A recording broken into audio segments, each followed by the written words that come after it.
Bueno, buenos días. Agradezco a la Asociación Nacional de Profesionales en Salud Pública el haberme hecho el honor de haberme invitado a este evento.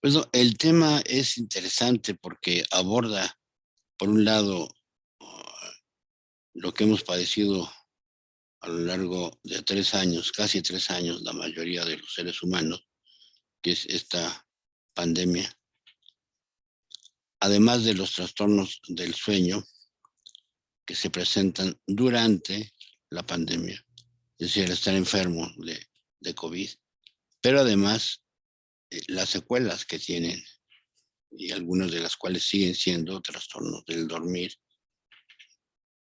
y eso es una de mis especialidades que tengo, es la de medicina de los trastornos del dormir. Una de las aproximaciones heurísticas, es decir, metafóricas que se hace para tratar de explicar el sueño, el por qué dormimos, el por qué soñamos. Aquí aclaro que en castellano dormir y soñar se usan a veces como sinónimos, pero la palabra dormir describe mejor la parte neurofisiológica, ¿sí? El dormir es esta fase en la cual estamos con ciertas actitudes conductuales, y el sueño o el soñar se refiere más a la actividad onírica. Bueno, a veces se usa de manera intercambiable, pero lo propio a nivel de castellano es dormir. Bueno, entonces decíamos que esta es una aproximación para entender un poco lo que ocurre con nuestro sistema nervioso y la regulación que tiene de este acto del dormir.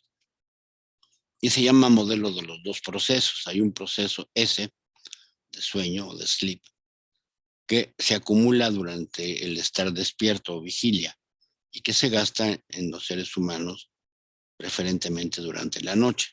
Este proceso puede ser una combinación de eventos que sean neurotransmisores, cambios en la sensibilidad de los mismos, o factores neuropéptidos, etcétera.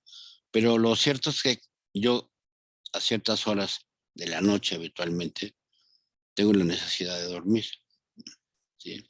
Y hay otro proceso, el proceso C, que viene de circadiano, que es una propensión generada por el núcleo supraquiasmático, que son 10,000 neuronas que se encuentran en la parte anterior del hipotálamo y que están regulando no nada más el ciclo de sueño, el ritmo del sueño, sino de muchas otras cosas, ¿sí?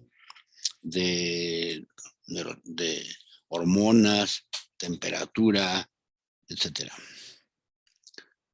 Y este modelo de los dos procesos, que también se ha llamado modelo homeostático, ¿verdad? Está aquí graficado, o sea, acumulo algo cuando estoy despierto, que es el proceso S, y me lo gasto cuando estoy dormido.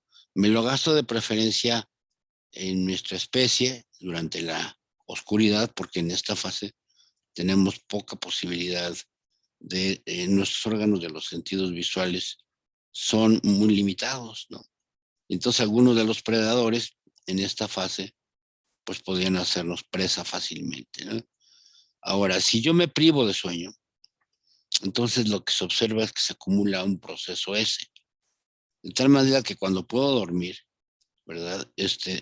Compenso en intensidad de sueño, no en horas de dormir, ¿sí? Porque esto sería muy peligroso en la selva.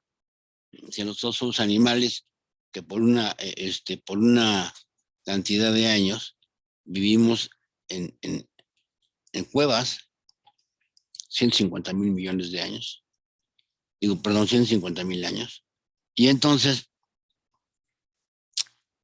nuestros patrones de sueño eran totalmente diferentes.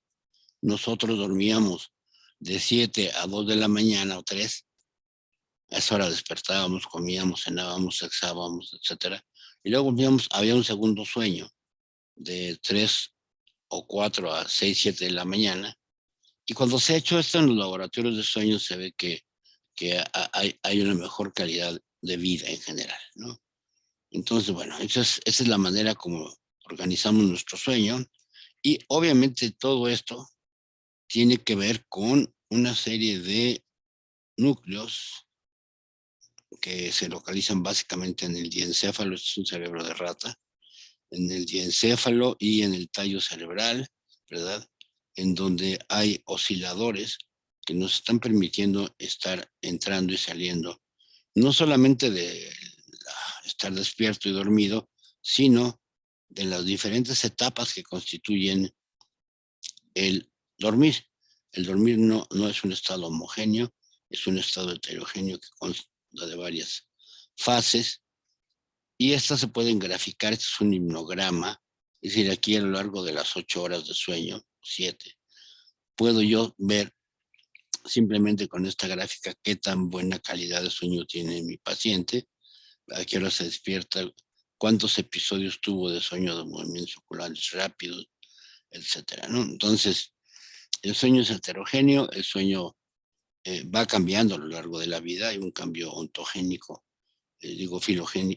ontogénico, perdón, a lo largo de la vida, y hay una serie de procesos intrínsecos que son todos estos que les he comentado a nivel de neurotransmisores. Hay una fase también de homeostasis y todo esto además tiene que ver con aspectos medioambientales, en este caso que vamos a ver ahora de infecciones, pero también hay un cambio ontogénico donde a lo largo de la vida vamos a necesitar menos cantidad de sueño que cuando éramos más jóvenes, ¿no? Cuando digo menos cantidad de sueño no quiere decir que estamos teniendo una alteración, sino es un ciclo ontogénico. Entonces, el sistema inmune, que se había considerado poco importante en el área del sistema nervioso, ahora sabemos que no es cierto y que el sistema inmune pues, juega un papel bien importante en ritmos circadianos, pero también está de alguna manera sirviendo a la homeostasis de manera retroalimentada, ¿no? O sea, los ritmos circadianos hacen que tengamos un periodo de quiescencia donde dormimos y en esta fase no nada más se resetean o se restituyen funciones neurales, sino también funciones neuroendocrinas. Entonces, la respuesta inmune innata como la adaptativa, ¿verdad? Que van desde la movilización de leucocitos al tráfico de quimiotaxis hasta la liberación de citoquininas, todo esto está mediado por ciertos factores circadianos. ¿Sí? Los ritmos circadianos van a variar. Digamos que el núcleo supraquiasmático sirve como una especie de director de orquesta que está haciendo que entren de manera coordinada las funciones hormonales, endocrinas, inmunológicas, etcétera, de temperatura, ¿verdad? Para que todo esto esté sincronizado. Esa es la función, sincronización. Entonces, ¿verdad? En la actualidad, el control circadiano de la función inmune no se discute, ¿verdad? Se pudo ver que esto podía evaluarse tanto por la cantidad de linfocitos circulantes que oscilaban diariamente, lo mismo que de endotoxinas. Entonces, todo esto lo comento porque, claro, en un proceso como el que tiene un paciente con COVID, pues este tipo de cosas, ya sabemos que hay una tormenta de histoquininas, pues todo esto se altera, ¿verdad? Independientemente de los factores circadianos que no dejan de ser importantes, ¿sí? Entonces, el sueño es un comportamiento básico, es una conducta básica que se puede medir, que se puede cuantificar y es común a la mayoría de los organismos. Algunos tienen diferentes fases del dormir y lo que sí sabemos es que nuestro sueño se divide en diferentes etapas que se van repitiendo a lo largo de la noche, cada 90 a 120 minutos, ¿verdad? Y sabemos que la privación crónica de sueño en roedores, pues lleva a la muerte, entre otras cosas, por alteraciones en el sistema inmune que hace que estos animales tengan bacterias, fallas en ciertos órganos del sistema inmune. Entonces, esto nos habla de la relevancia que hay entre estos dos, el sistema nervioso y el sistema inmune, y la conducta del dormir. Entonces, una restricción de sueño en humanos, pues es una situación que puede llevar a problemas. Y esto ha sido muy importante. En la Academia Nacional de Medicina se revaloró hace algunos años esto de las guardias, ¿no? De las guardias que tenían algunos residentes AB, por ejemplo, los de neurocirugía en alguna institución eran ABC y además eran el team quirúrgico completo estaba de guardia, ¿no? Entonces, esto se ha modificado afortunadamente con nuestro actual secretario. Tratamos de que las guardias sean cada 5 días, por lo menos, y esto pues es porque la privación de un sueño afecta el sistema inmune, la respuesta del mismo. Por ejemplo, la ablación química o genética de los macrófagos afecta la arquitectura del sueño en ratones, ¿verdad? Este fenómeno de rebote. Y en conjunto el sueño está conectado a la resiliencia de un organismo contra la infección. Y se han analizado bastantes trabajos en humanos y en animales para examinar cómo la privación de sueño afecta a estos parámetros inmunológicos. Y bueno, esto es un poco el resumen. El núcleo supraquiasmático que es sincronizado a través de un Seygeber. Un Seygeber es un dador de ritmos, que en este caso sería la luz, a través de una conexión que hay desde la retina hasta el núcleo supraquiasmático y coordina una serie de ritmos, pero por supuesto también está sincronizando expresiones de genes, aspectos de fisiología, metabólicos y sobre todo también del sistema inmune. ¿Verdad? Como puede verse en esta diapositiva, la fabricación de células en la médula ósea, en los capilares, etcétera. Todo esto va a depender de factores circadianos. Nosotros, cuando yo estuve de jefe de psiquiatría en el Instituto Nacional de Ciencias Médicas y Nutrición Salvador Subirán, una de las cosas que nos preocupaban eran las personas que estaban en las unidades de cuidados intensivos, ¿no? Entonces, porque estaban crónicamente, o sea, estaban estimuladas crónicamente con luz, o sea, ahí no se podía apagar la luz. ¿Qué ocurre cuando un sujeto está con la luz constante 24 horas? Anula sus ritmos circadianos. El núcleo supraquiasmático ya no tiene esa señal de luz-oscuridad. Y entonces, para poder, ¿esto qué favorece? Favorece un estado de, digamos, de delirio hipoactivo, que se conoce. Entonces, una vez que uno regula bien las condiciones de medicamentos que se están administrando, que tienen un efecto anticolinérgico, les poníamos antifases a los pacientes y les poníamos una atenuación del ruido, ¿verdad? Y además durante el día que el familiar que estuviera con el paciente estuviera diciéndoles qué horas eran, en qué día de la semana estábamos. Este tipo de orientación es muy importante. Es un tipo de auxiliar de núcleo supraquiasmático que en este momento pues está cancelado. ¿Sí? Entonces, varios estudios, ¿verdad?, han demostrado que las infecciones, así como la administración de lipopolisacáridos en dosis bajas, aumentan el sueño en humanos y en mamíferos. ¿Sí?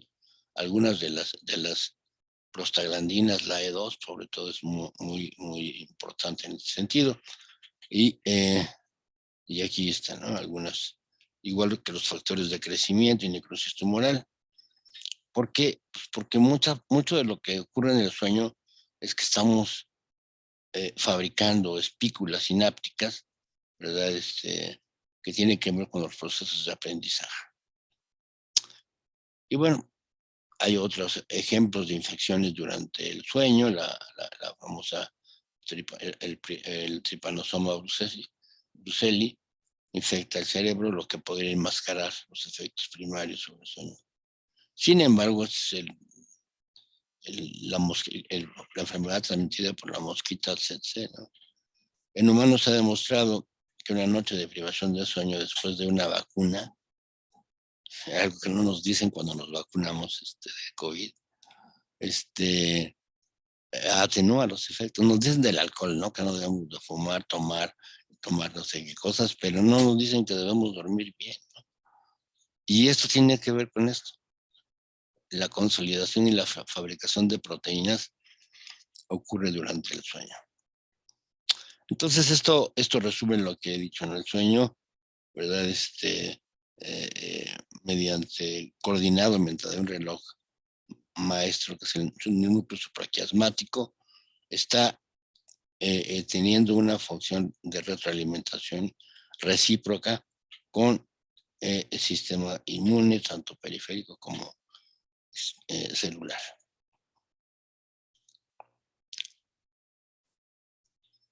Algunas sustancias, ¿verdad? Que se liberan durante el sueño, por ejemplo, la prolactina, la hormona del crecimiento, y que están coordinadas por el reloj circadiano, como cortisol y melatonina, modulan ciertos aspectos del dormir. No son inductores de sueño. Hay gente que utiliza la melatonina como inductor de sueño. La melatonina es un cronostato, tiene que ver con los ritmos circadianos, no con el sueño. Y además modifican la temperatura corporal, en fin, todo esto que ya les he comentado. Bueno, el impacto del sueño y de las pesadillas, por ejemplo, fue el objetivo de este trabajo de una tesis de maestría que tuve con uno de mis alumnos, ¿verdad? En el Laboratorio del Sueño del Instituto Nacional de Ciencias Médicas y Nutrición. Entonces, veíamos que, bueno, pues esta falta de sueño, que es motivado porque hay un grupo de pesadillas en donde la gente se tiende a despertar y tiene miedo de volverse a dormir. Entonces, esto tiene un impacto sobre la ideación suicida, ¿no? Entonces, es como un ejemplo de que el sueño como conducta tiene una serie de implicaciones en la salud mental, ¿sí? Sí, entonces, de los trastornos, la causa principal de problemas del dormir a nivel de insomnio y de otro tipo es la ansiedad, ¿sí? Los trastornos de ansiedad pueden ser ansiedad generalizada, ansiedad de estrés postraumático y la ansiedad social, que es un subtipo de ansiedad que es la más frecuente y que no se detecta hasta que algún médico psiquiatra empieza a darse cuenta de que un alumno no participa en clase, ¿no? Bueno, entonces, ya entrando en materia, el sueño se ve seriamente afectado en el transcurso de la enfermedad. Una de mis hijas tuvo COVID y yo me acuerdo que cuando me comunicaba con ella, una de las cosas que me decía era: papá, es que estoy en un estado de sueño, pero no agradable. Mi hija es una niña, era una niña, ahora ella es una señora, ella es una mujer, que tenía una gran capacidad de dormir, o sea, dice: papá, ya voy a dormir, y en ese mismo momento se dormía. Pero en ese momento, cuando tenía el COVID, me decía: papá, es un sueño que no me repara. Todos hemos tenido fiebre alguna vez en nuestra vida y nos damos cuenta que sentimos un estado de pesadez, sentimos que pasa mucho tiempo y realmente no ha pasado tanto tiempo. Altera la fiebre y la infección, altera nuestra capacidad de reconocimiento de el tiempo, ¿no? Entonces, sí, efectivamente hay un problema a nivel de privación de sueño que repercute sobre el sistema inmune por infección de COVID. Entonces, aquí está ejemplificado, ¿no? O sea, yo tengo COVID y esto hace que tenga una privación de sueño. Estoy durmiendo superficialmente. Esto en la nomenclatura de los trastornos del dormir se llama sleep state misperception, o sea, alteración en la percepción del estadio de sueño, ¿sí? Estoy semidormido y semidespierto, ¿no? Y esto pues, afecta a la respuesta metabólica, potencia la capacidad de infección viral, ¿verdad? Y tiene un efecto sobre la supresión del sistema inmune, que además en este caso concreto, pues ocurre una cascada de eventos de las citoquininas, que son de alguna manera los que crean ese estado de una somnolencia no reparadora. Una de las condiciones que la gente me pregunta, ¿cuántas son las horas que yo debo dormir? Doctor, no hay un horario, o sea, son las horas en las que tú te despiertas descansado.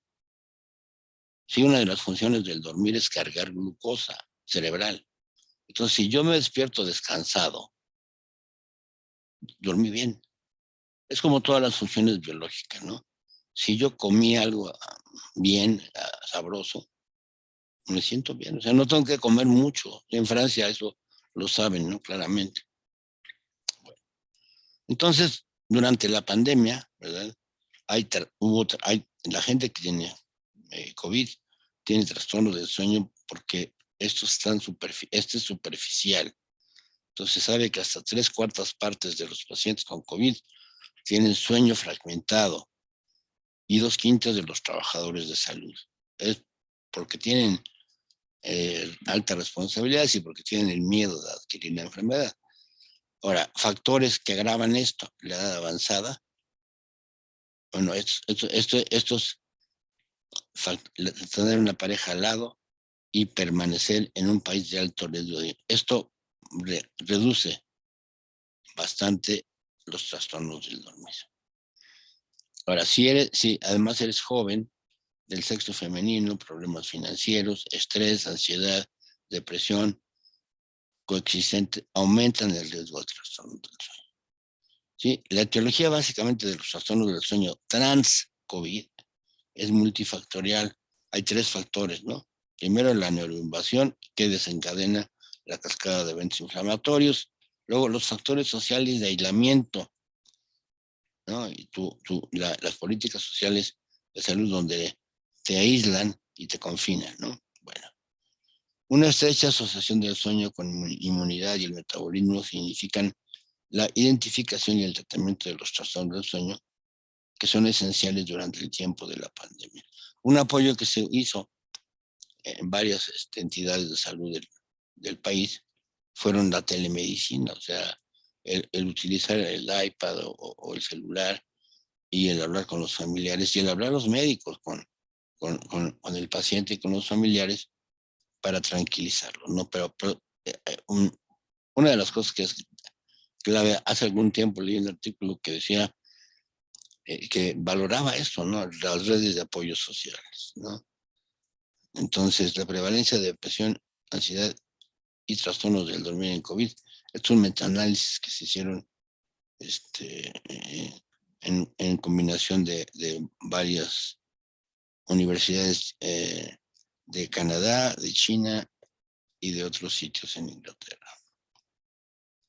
Y bueno, utilizaron estas bases de datos para recabar en el metaanálisis, digo, en la Escuela de Salud Pública no tengo que decirles qué es, pero bueno, aquí en el metaanálisis los artículos que se revisan pasan, pues, son artículos de Cochrane o de Pyramid o cualquiera de estas cosas, se seleccionan además, son los pacientes, son los que vamos a estudiar, ¿no?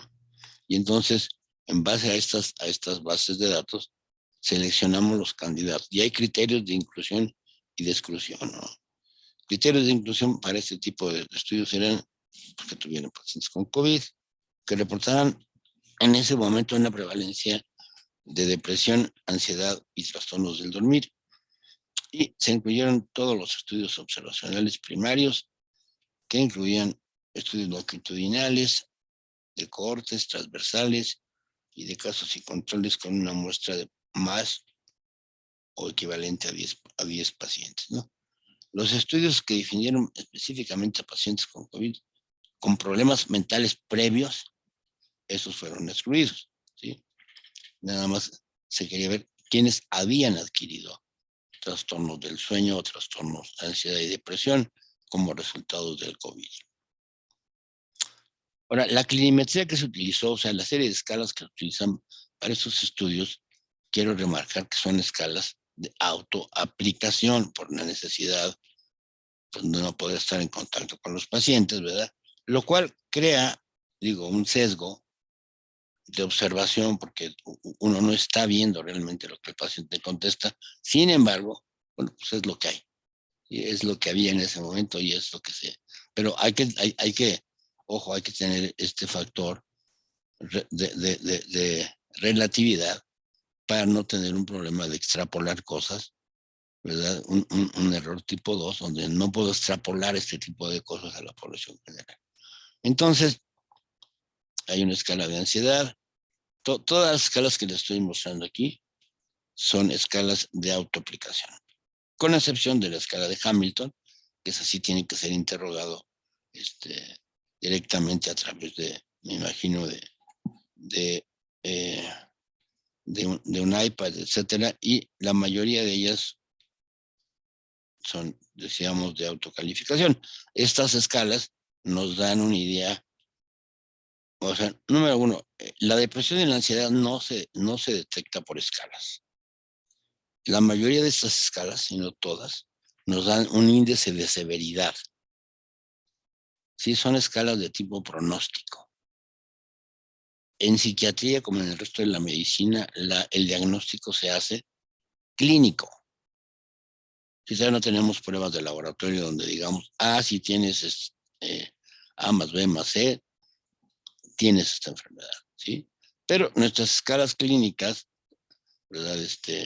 Por ejemplo, en los grupos de investigación a los que yo he pertenecido y he organizado, lo que se utiliza son las escalas clínicas como el tipo de Hamilton, y los que aplicamos la escala tenemos un consenso clínico, o sea, nos certificamos mediante un paciente en video y tratamos de ver si estamos calificando con qué variación, con qué coeficiente de variación, ¿no? Aquí no está mencionado ese tipo de cosas que son importantes a nivel epidemiológico. Bueno, entonces se incluyeron 31 estudios con esta cantidad de pacientes, y bueno, estos son el tipo de estudios que se evaluaron de diferentes países y la mediana de número de pacientes, de participantes con respuestas válidas en todos los estudios fue de 97, con este rango, con una representación masculina media de 49. Siempre son más las mujeres que contestan que los hombres. Y aquí están en estos diagramas de tipo árbol, de tipo bosque, ¿verdad? Cómo se comportaron, tener alteraciones psiquiátricas, ¿verdad? Tener alteraciones de otro tipo, ¿no? Entonces aquí están. Ahora, el metaanálisis más importante creo que es el de sueño, en donde encontramos que sí, efectivamente hay alteraciones de sueño, pero son más importantes en las mujeres. Sí, la mujer es una, es el género femenino es el que duerme mejor en las etapas, digamos, fértiles, pero las fallas tanto a nivel climatérico como menopáusico hacen que se sesgue las cifras de insomnio y se habla de una mayor prevalencia en las mujeres, pero tiene que ver por esto, ¿no? Porque de ser superestrellas para dormir, de repente ya no duermen también, ¿no? Entonces hubo una alta prevalencia de persona mayor, ¿verdad? Aquí está puesto, y de trastornos del dormir. Ahora bien, estas mismas enfermedades producen trastornos del dormir. Lo que no se especifica en este metaanálisis es si se está considerando, hay un manual estadístico que publica cada X tiempo la Asociación Psiquiátrica Norteamericana, que son los famosos DSM. Ahorita vamos en el DSM-5, ya hay una versión revisada. Y entonces en estos manuales están descritos operativamente cada uno de los diagnósticos. Y si hay un trastorno primario del sueño, que se llama insomnio primario. Esto no queda claro. El instrumento que utilizaron es el índice de Pittsburgh, de trastornos del dormir, pero el índice de Pittsburgh es una escala, es un instrumento que sirve de tamizaje.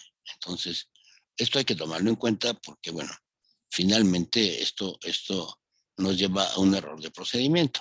Bueno, ahora, algo que es muy interesante y que se tomó en otros estudios es el capital social. Si el capital social para individuos aislados. Sí, en un estudio que leí hace algunos años, era que la frecuencia de sobrevida que tenemos actualmente los seres humanos no se debe tanto a los sistemas de salud de vacunaciones, sino que ha aumentado el capital social, el que estamos rodeados del apoyo familiar, social, etcétera. Eso nos da una gran, es un gran sostén para poder tener sobrevivencia ante algunas enfermedades.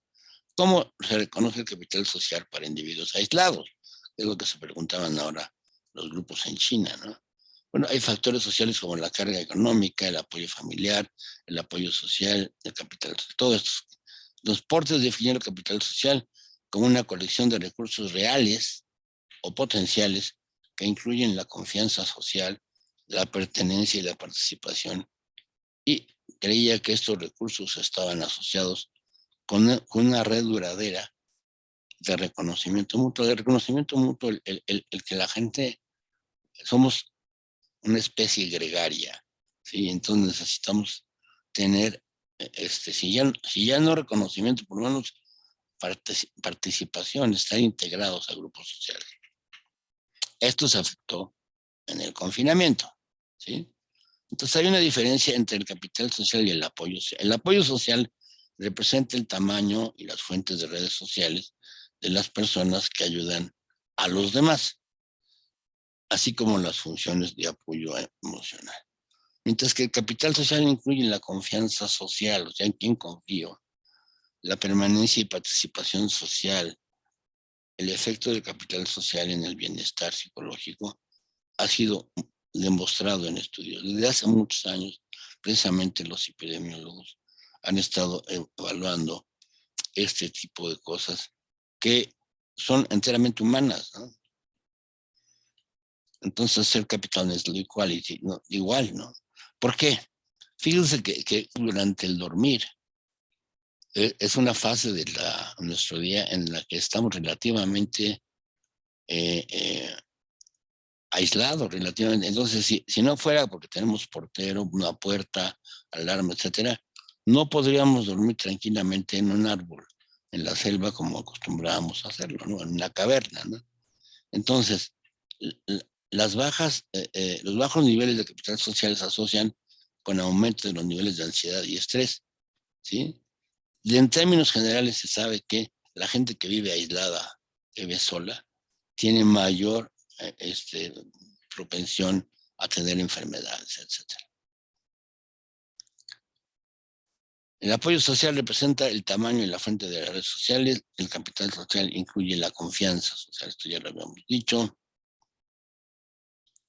Entonces, en ese estudio que se hizo, teniendo como objetivo investigar los efectos del capital social con la calidad del sueño y los mecanismos involucrados en las personas, se autoaislaron en casa, que se autoaislaron por lo menos 14 días en enero durante la fase activa de la enfermedad, ¿no?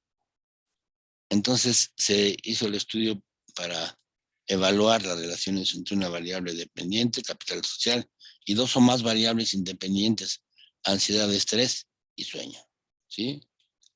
Y utilizaron el análisis de la correlación de Pearson. Entonces se tienen este cuestionario, ¿verdad? Que lo pueden ir leyendo, donde se va viendo, ¿verdad?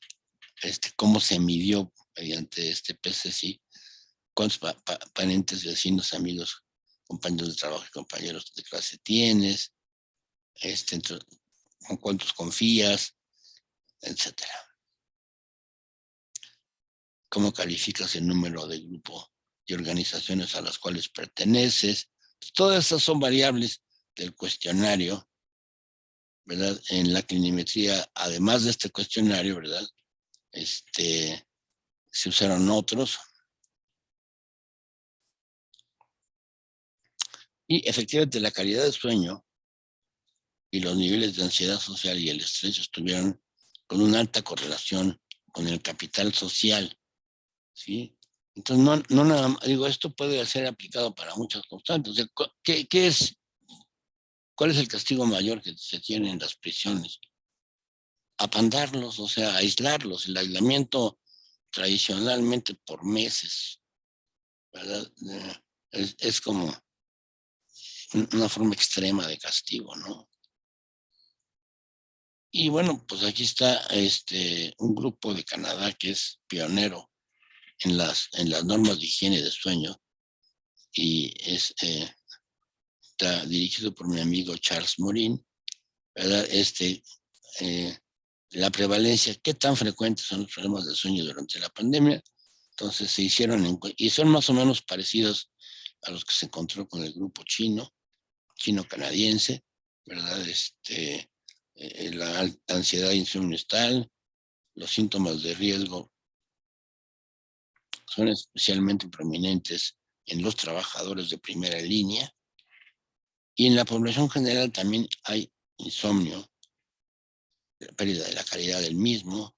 Ahora, una de las cosas que se evaluaban, no nada más aquí en Canadá, sino en Europa, era el tiempo que los sujetos permanecían en cama, no con COVID, o sea, los que estaban aislados, en cama viendo televisión o estando en el celular o en el iPad, y se encontró una relación, en un estudio interesante, de que esto estaba prediciendo la posibilidad de que la gente se deprimiera y tuviera problemas de sueño, ¿sí? El permanecer tanto tiempo en cama. ¿Sí?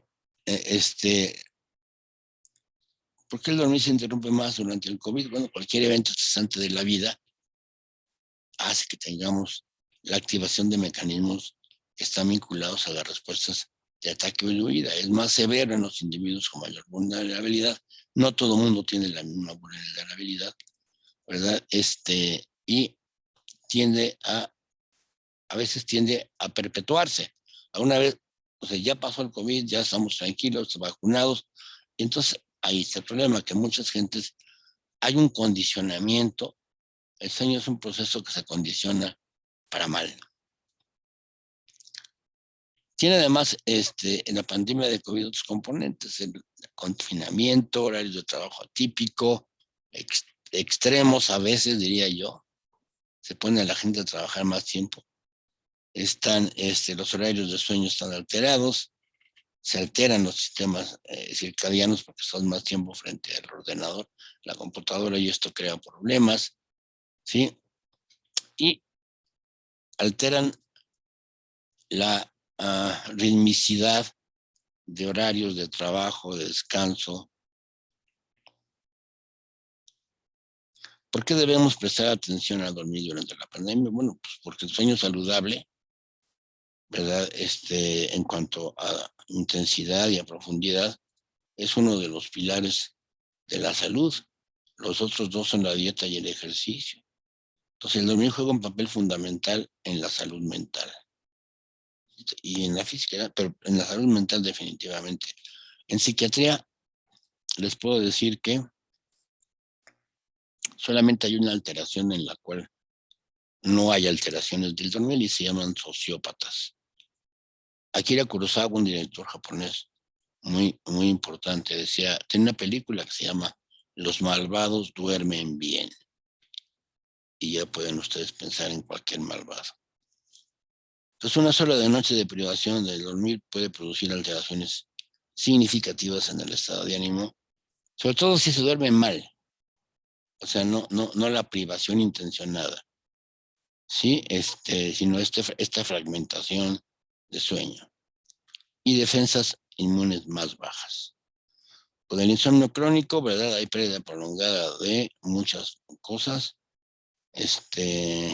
Las pesadillas, ya decíamos, desencadenadas por eventos estresantes en la vida, pueden hacer que la crisis se prolongue mucho más tiempo. Por lo tanto, proteger el dormir durante la pandemia es particularmente importante para construir resiliencia y hacer frente de manera efectiva al confinamiento social. ¿Cómo manejar los trastornos del COVID de sueño? Hay muchas estrategias que pueden ayudar. La educación pública, como la salud del dormir, debe ser la primera prioridad para proporcionar una base amplia de información sobre la salud al dormir.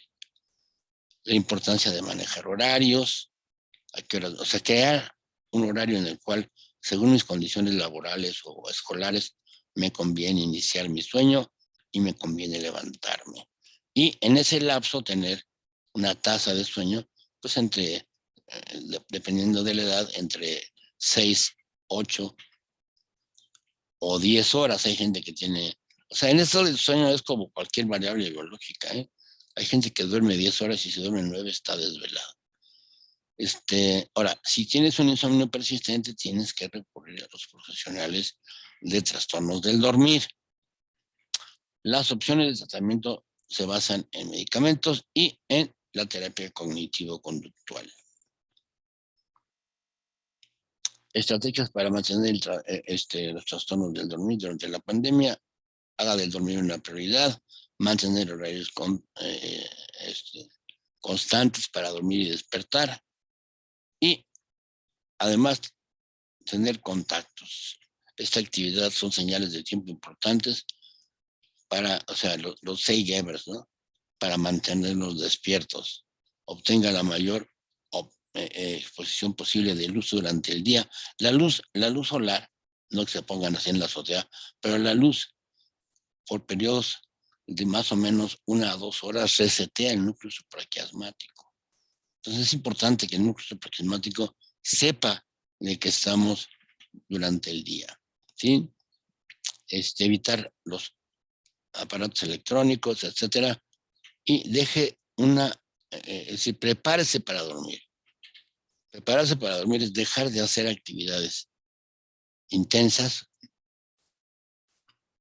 emotivas, tal, antes, 1 hora antes de dormir, ¿no? Algunas mujeres pues, sí lo hacen muy bien porque es cuando se quitan el maquillaje, se ponen a rezar, si así lo hacen, etcétera, y se desenchufan de los problemas.